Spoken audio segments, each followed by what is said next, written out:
DJ बजा के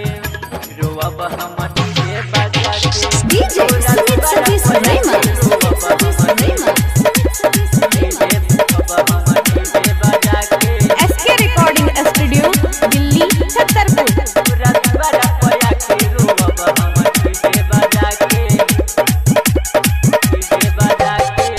शादी को के चाहो तारे पे तो छुटकारा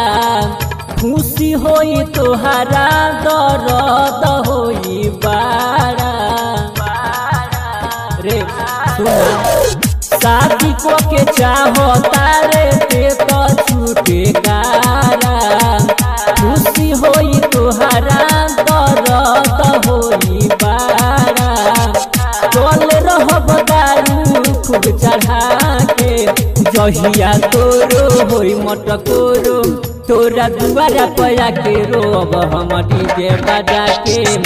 रोब हम डीजे बजा के रे जहिया तोरो होई मटकोरो तोरा दुआरा पया के रोब हम डीजे बजा के रोब हम डीजे बजा के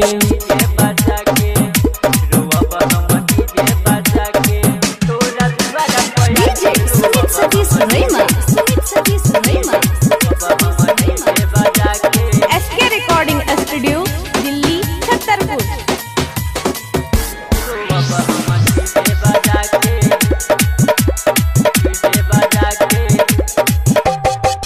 देखी सारा लोग तोहरा गौआ के कोरी पारा छावन कोनो सौआ के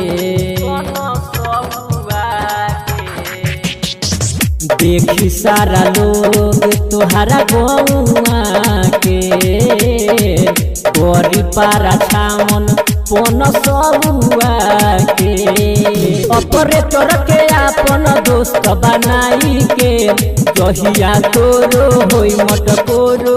तोरा दुआरा पया के रोब हम डीजे बजा के रोब हम डीजे बजा के रे जहिया तोरो होई मटकोरो तोरा दुआरा पया के रोब हम डीजे बजा के रोब हम डीजे बजा के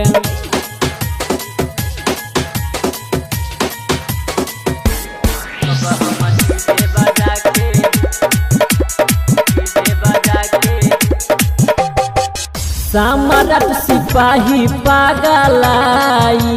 रे तोरे चलत सेड संग खूब गाई रे सामरत सिपाही पागलाई रे तोरे चलत सेड संग गाई रे राधे श्याम बसंत संगे जाई के जहिया तोरो होई मटकोरो तोरा दुआरा पया के रोब हम डीजे बजा के रोब हम डीजे बजा के रे जहिया तोरो होई मटकोरो तोरा दुआरा पया के रोब हम डीजे बजा के